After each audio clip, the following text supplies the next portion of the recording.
Tuesday, the 19th day of September 2023. Hello there and welcome from me, Rukidi Edward, to UBC Lunchtime News. We're coming to you live online and on air from Broadcast House here on Nile Avenue. Now, the State Minister for Disability Affairs, Helen Grace Asamo, has warned people who masquerade as sign language interpreters and advised them to go and have certified papers because government has set up a department at Chambugo University teaching sign language interpretation. The minister was addressing the media at the media center while announcing the International Week for the Deaf, which will start on the 18th and will climax on the 24th of September, when the main celebrations will be held. My ministry is glad to partner with the Uganda National Association of the Deaf in ensuring that service providers learn sign language. Bridging communication between the deaf community and the hearing community is a matter of having sign language interpreters added into the system in order to remove the barriers to communication that hinder effective communication. Why are you doing what you're not supposed to do? I think you have seen somebody pretending to be a doctor, puts on a gown and goes, but when you are got, you are put in. So even sign language interpreters, we are very conscious and we can know it, some of us who have been in the field. Personal, one time I had a sign language interpreter. He's sitting with a deaf person, he's not signing, but he's enjoying looking at me, and then he just touches the person and says, but this is not the signs I know. So you get to know that this person is a fake. First of all, by the position. You see how these people position themselves. They are not signing from any corner. You already know that that one is a fake what? Sign language interpreter. And because somebody knows that there's a workshop, we just organize a workshop and there's going to be allowance of some 20,000. I can come and pretend that I'm the one now working with this deaf person, and I get Robert on the corner there. I say, let me go with it, I get some allowance. And if Robert is also stupid as a deaf person, he says, you get the money and we share. The boss of them, the law will catch up with them. Because you is bringing a fake interpreter and you is using a fake person, just like corruption.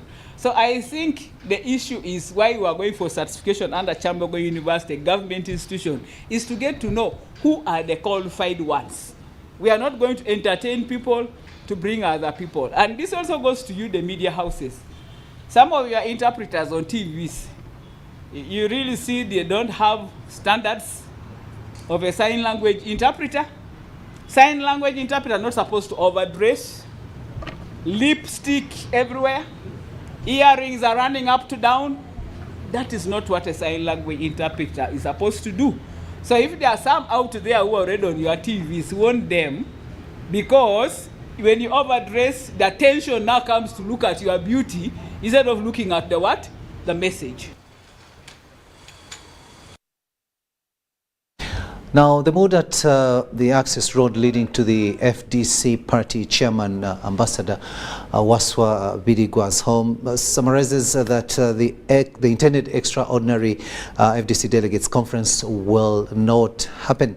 And now, the heavy security deployment boosted by both the UPDF and police forces clearly justifies the recent letter addressed to Ambassador Bidigwa to halt the meeting. Now, this is what we got earlier on, as you see on your screen. Those are the developments that we got earlier on.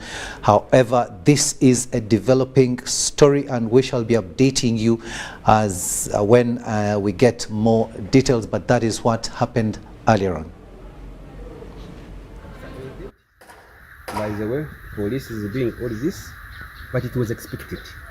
I've been dealing with a dictator, so everything was expected. I don't know. I'm worried the way our country is going. But we have another plan how we can liberate our party. They will ask us what we did. So we must rise up. At least it's still early. We have detected this whole situation when it is still early. So we must safeguard and liberate our party. But we are not shocked. We shall see how we can liberate our country from this crisis. Naye, my appeal to Mr. Power my friend, it's really absurd and painful. Many people are still on the bed. Many have died, shedding blood to save this party. When Amriati was singing, many are still nursing wounds. Me talking, I'm a torture victim. With the police. For 11 years, suffering. But in the end, Nandala has decided to do all this for us.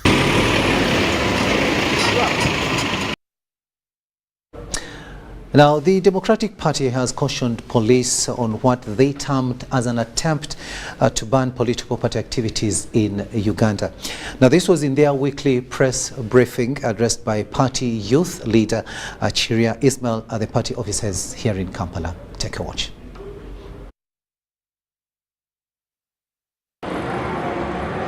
The security has to just come out to give security and guidance and keep law and order, just like it has been doing in these concerts.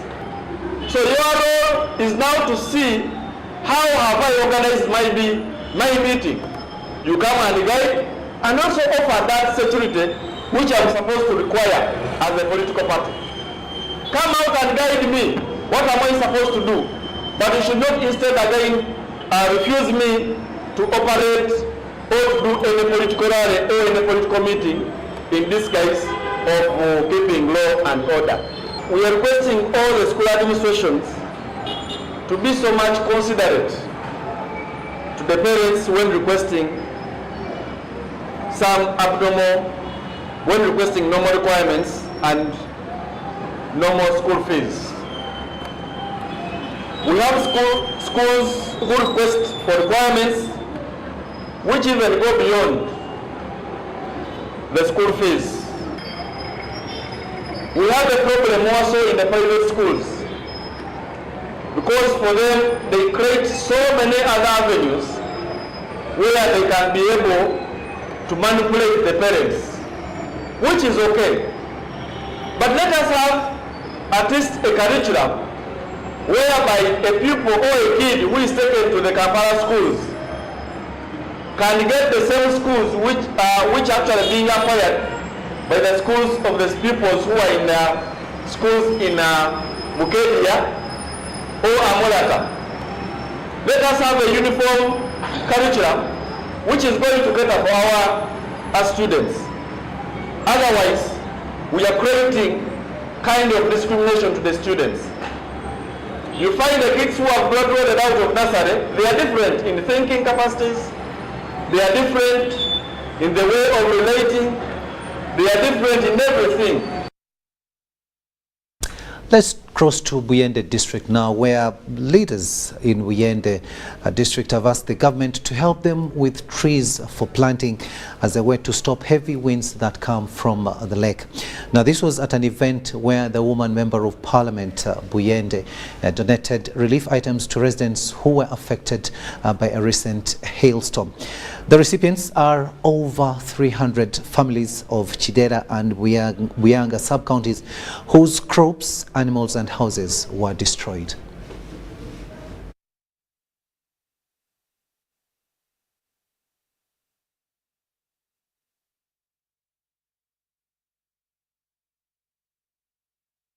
Three children were affected, but we want to thank God and we want to thank Honorable that he has managed to help to give support to our members, my citizen. To mobilize some posho and some beans, at least to give to the affected people. Some of the people have nowhere to sleep even as I talk now, and because the OPM office is at a standstill. As a leader and as a concerned citizen, I had to move in myself as an individual, and I want to extend the sincere thanks to the friends who have collaborated with me. That I think there is a need to curb down the cyclone effect in Buyende by tree planting. I call upon the government that we request for more trees, and I would also encourage the public or my voters that it is a high time we consider the tree planting as a factor, and it will be the only solution to curb down these winds and the unnecessary breaking of trees, breaking of the houses, the iron sheets getting off. When we conserve the environment, because majority seem to be cutting more trees than what they are planting. Is help in construction of these houses and support in the form of seedlings for tree planting, because it will continue being storms every year, but when we plant trees, I think we can control it. Now, Stanbic Bank Uganda has pledged to continue extending its financial backing to the government of Uganda as a deliberate effort to support the country's economic growth. The head of personal banking at Stanbic Bank Uganda, Mr. Arinetwe Israel, said this at the opening of the bank's 82nd branch in Kasangati Town Council, Lwakiso District. The mayor, Kasangati Town, Tom Muwonge, welcomed the bank and said it was timely considering the area's growth. Stanbic Bank branch Kasangati. Stanbic Bank Uganda has opened 2 branches in the outskirts of Kampala as part of its mission of driving Uganda's growth through community financial empowerment. We need to prove that we drive the country's growth. Simultaneously, we are opening another branch. We are opening 2 branches at the same time. We are opening another branch right now in Nansana. Ekitegeeza that we are driving Uganda's growth intentionally. With a population of over 300,000 people, Kasangati Town Council has been the recipient of the new Stanbic Bank branch, and the other one being in Nansana Town Council. While officiating the opening of the 82nd branch, the mayor of Kasangati Town Council, Muwonge Tom, appealed to Stanbic Bank Uganda to help sensitize the population about the importance of banking and saving.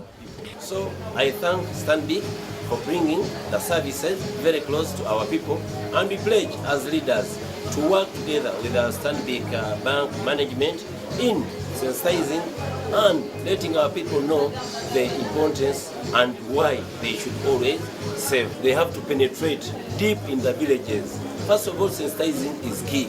Then, after people knowing the reasons to why they should work and why they should save. The head of personal banking at Stanbic Bank Uganda, Israel Arinetwe, said they are reaching out to all Ugandans with banking services as a fulfillment of the bank's slogan that says, Uganda is our home and we shall drive its growth. So we had to heed our customers' call.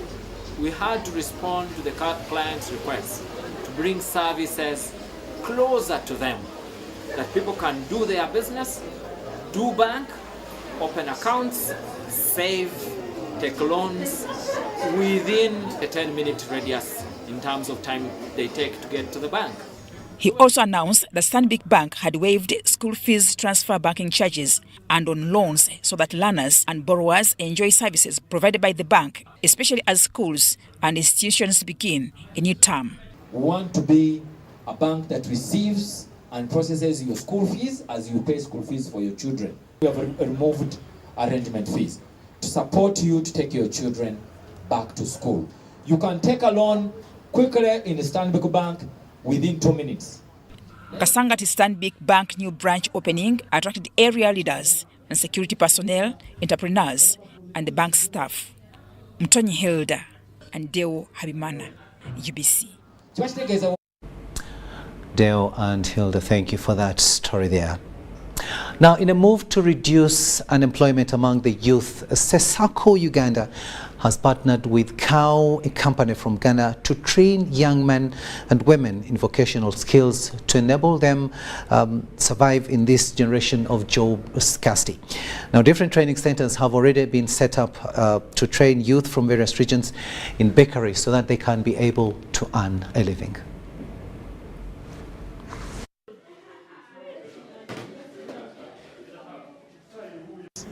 In how to integrate soya flour into the various products we make, the bread and various products that they cook and make. The purpose is to see that we put soya, which is a first-class protein, into the products we cook, our caterers cook. I keep mentioning our partners, American Soybean Association. It doesn't mean the soy flour we use is actually wholly coming from America, no. Sesako has been working with over 5,000 local soybean farmers since he started his company 20 years ago. And the past 3 years, when we, the Little, have worked directly with him, we've seen the involvement of the local farmers. So right from the farms in Uganda, the soybean that is harvested goes to Sesako with some knowledge from American Soybean Association. I'm glad to be part of this competition. I came to Classic Baking for my classes, so I trained here and I'm proud to be back at home, to be engaged in this competition. First of all, I'm honored to take part in this because it has really added on. As bakers, we've always known baking is multi-purpose flour, but today we had to innovate using soya flour, and I can tell it's amazing. Now take a short break, but we'll be returning with the latest in business. Stay with us.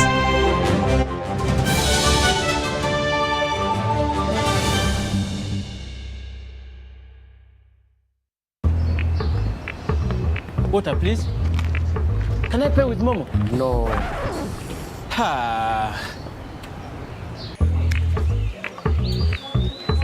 Hey, can I pay with Momo? Here's our merchant code. Very good. 7 mega? 20. Can I pay with Momo? Unfortunately, no. Baby, let's go. When paying with MTN Momo comes with more benefits for everyone, it just doesn't make sense not to have it. Hello, I've come for rent. Can I pay with Momo? Yes, you can. Pay or shop with MTN Momo and get cashback every week. It's free of charge. Use the Momo app or dial *165*3#. Juko. Yo. Check the shopping, man. What's your secret? Haven't you heard of the parish development model PDM? Yes, I did, but I thought it was just a talk. No, Sebatia. It is real. I and a few friends together formed a circle, accessed money from the PDM, invested in a poultry project, and now things are moving. Juko. I thought I was one of your friends. You are. But you left me behind. I didn't leave you in poverty. What you do, just visit your LC2 chairperson and your parish chief and start the process of economic transformation. Just like that. The parish development model is an initiative from the government of Uganda through the Ministry of Local Government designed to transform all lives of Ugandans for the better. PDM, my parish, my development, my life.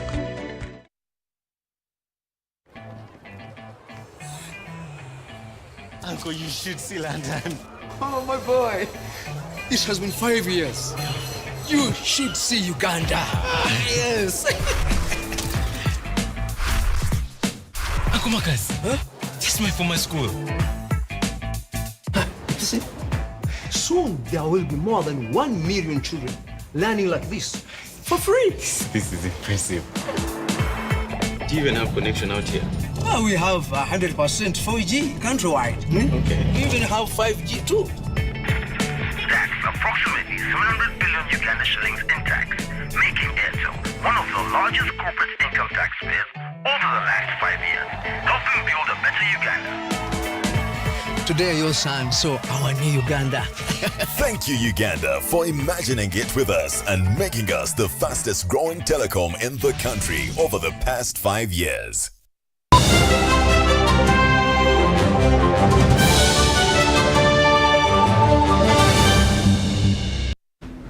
Welcome back from that break, and this is Lunchtime News here on UBC TV.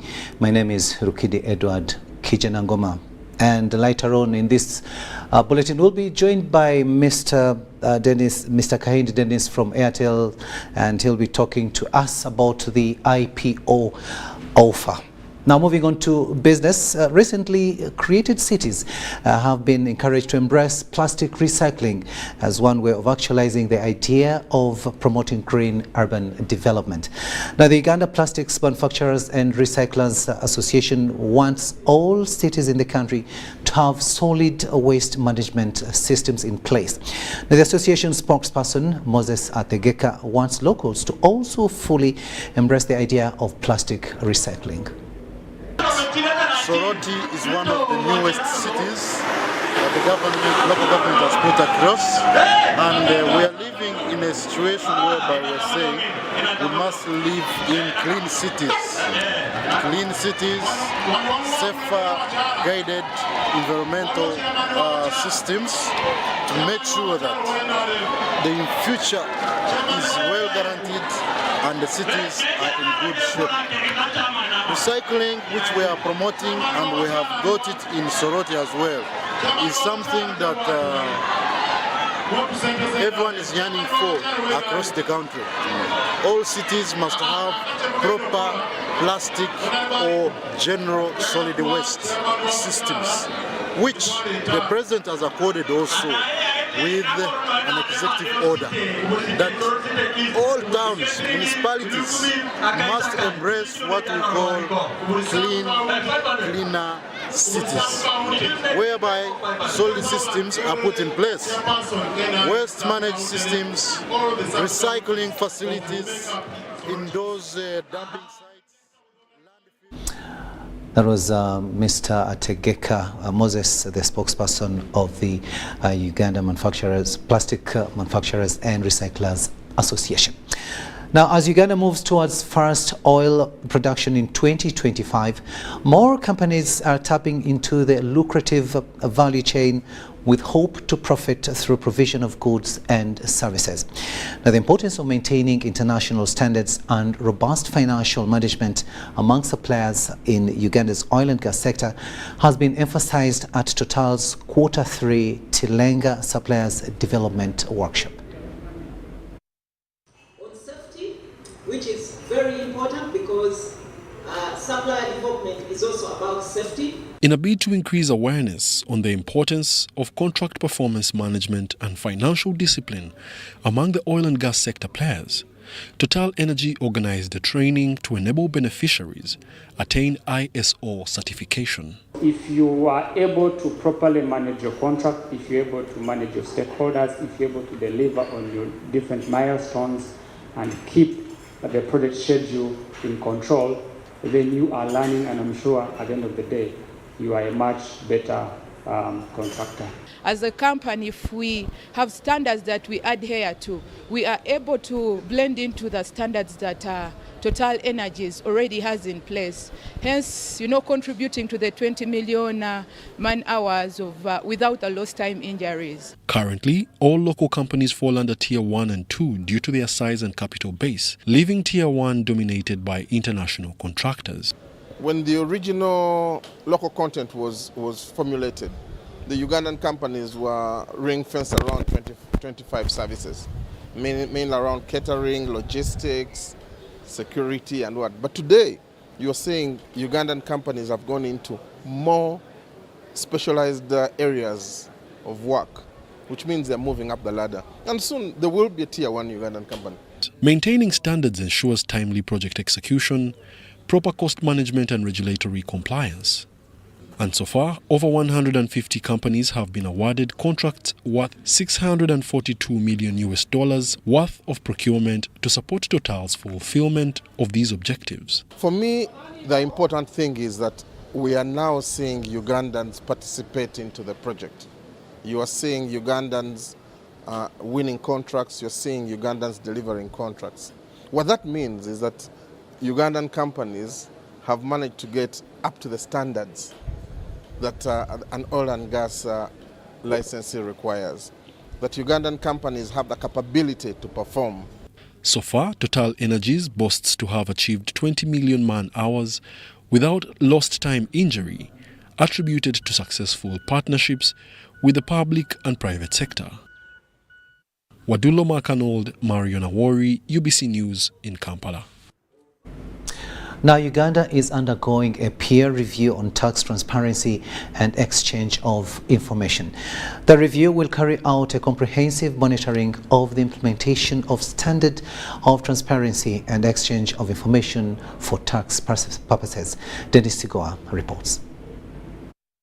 Participated with our team from URA. Mr. Mugabe is here. Uganda was already reviewed under the first round of reviews of the standard in 2015, in 2016, and received a largely compliant rating. So this is the second review of Uganda implementation on the legal framework. And what's different in this review from the first review is that Uganda is now being assessed against the updated terms of reference of 2016. From this meeting, we are hopeful to receive coherence in responses to Uganda's peer review report for the comfort of the assessors. Timely and adequate responses to the questionnaires are key in the progression of the peer review. Therefore, as agencies, we have the power to determine the rating of Uganda's peer review report by illustrating that we have the legal framework in place for the availability of legal and beneficial ownership information, accounting information, and banking information that in practice, this information can be accessed by URA upon request, and in some cases, directly as a result of system integration and liaisons. We have done a lot. As I mentioned earlier, a number of laws have been worked on to enable us access and exchange information. The Companies Act, the Cooperatives Act, the Trustees Act. I mentioned the list of laws that have been worked on. But very recently, we also got a new law on automatic exchange of information passed by Parliament for the first time. So in terms of the legal framework, we've done a lot. But even in terms of preparedness of safe exchange of information, protection of our information systems, we have also made significant strides. And also the participation of many agencies. So all these stakeholders are now involved, they know the benefit, and we are working together as a team to make Uganda compliant. So we feel quite prepared, and we are hoping for a compliant review that will enable us to join.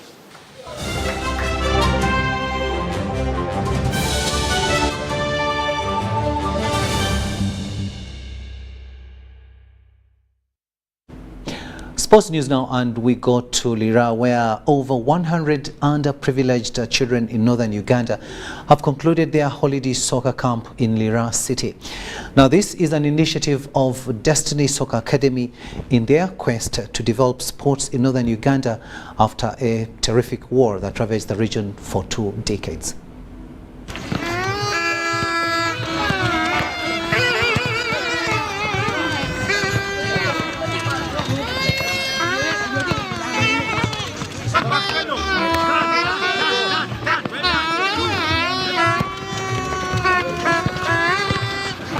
Children close to 150 have been camped in Reda Primary School, and they have been getting the life skill sessions and different topics such as respect, discipline, teamwork, team spirit skills. So it is something that we connected with the football rather than just playing without any concern that goes directly to a child. For us, when children play, the world wins. They continue to encourage us to be confident when we are playing, not to fear anyone. So that is what I have been experiencing in Destiny for this past 1 year. And I'm continuing to achieve more because they're always with us each and every time. Like when I came to Destiny, it was hard for me to dribble, pass, and dodge other opponents. But now, Destiny has changed me. I know how to pass, dribble, and dodge other people.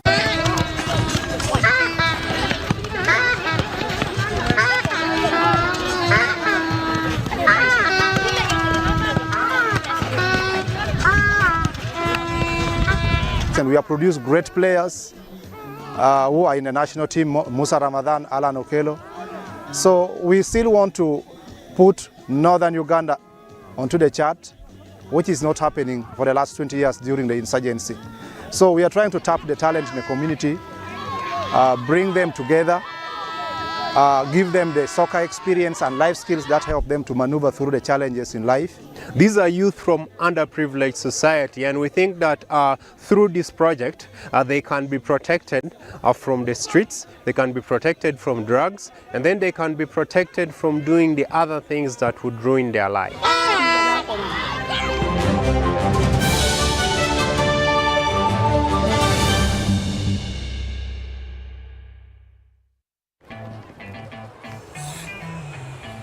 Uncle, you should see London. Oh, my boy. This has been 5 years. You should see Uganda. Yes. Uncle Marcus, huh? This is my former school.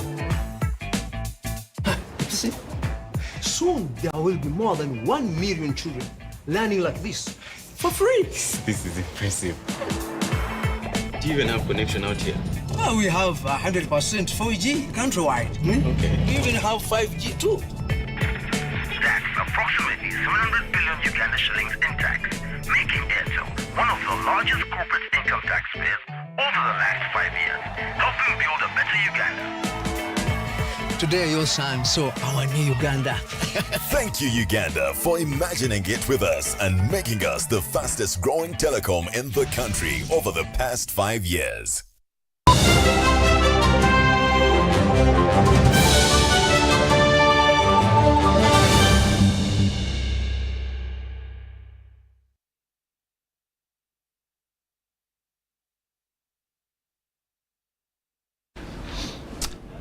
Welcome back, and you are still watching Lunchtime News here on UBC TV. My name is Rukidi Edward Kijanangoma.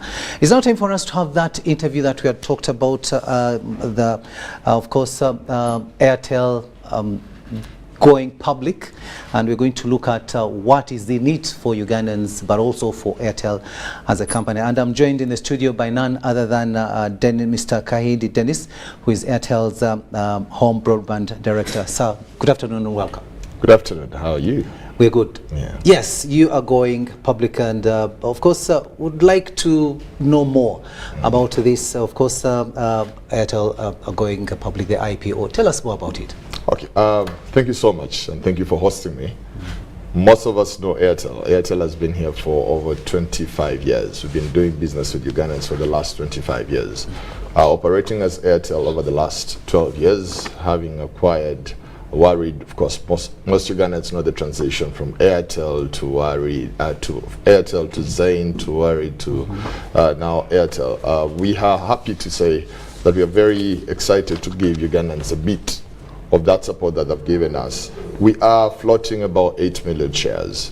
Yeah, floating about 8 billion existing ordinary shares for the Ugandans. That 8 billion shares constitutes about 20% of the value of our organization. And we're saying, Ugandans, come join the party, come be with us, come be a part of this investment. This is very interesting, and of course, MTN did it, and now you're also taking that same route. But also, what are some of the key highlights of Airtel Uganda as a company?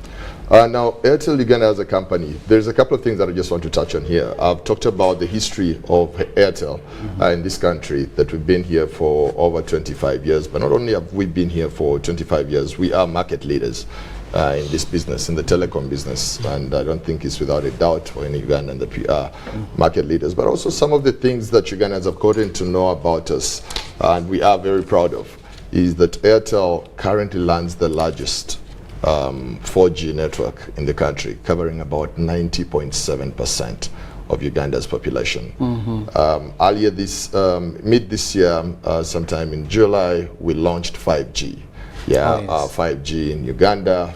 We currently have, and are very proud to say we launched 5G in this country, the first, with over 50 sites running 5G. Now, what that speaks to is a very innovative company. What that speaks to is a very good investment to make. What that speaks to is a company that is on its toes, willing to make their shareholders happy.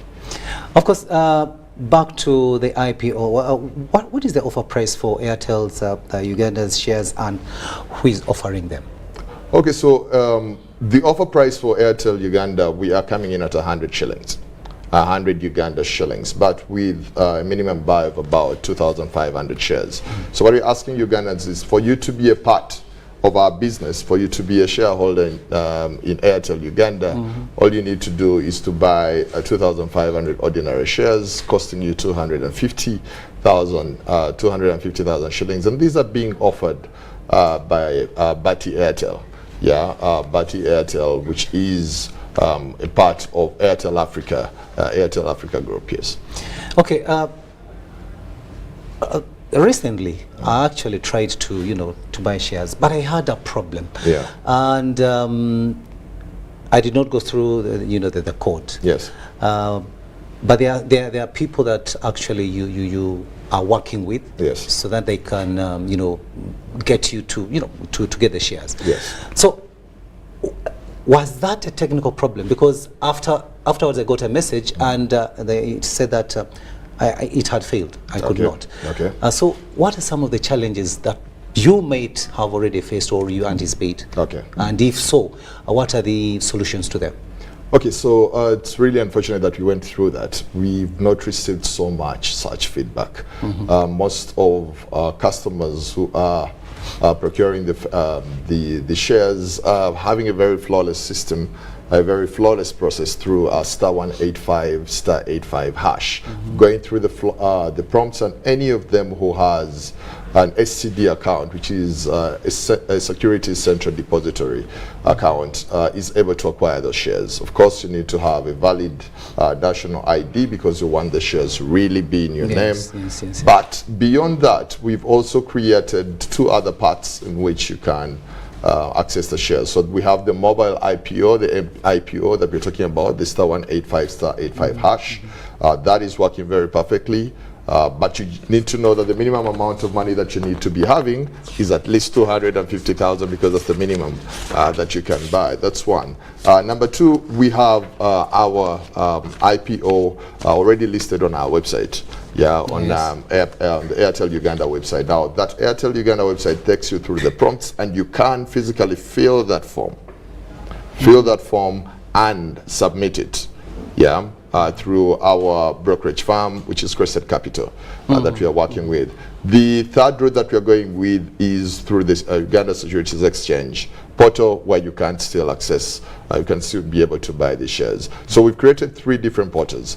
If one doesn't work, try the online one. If it doesn't work, try the physical one. You will not fail with either. Of course, you're the Home Broadband Director. That's and correct. What is the purpose of this offer, and how does it align with the National Broadband Policy?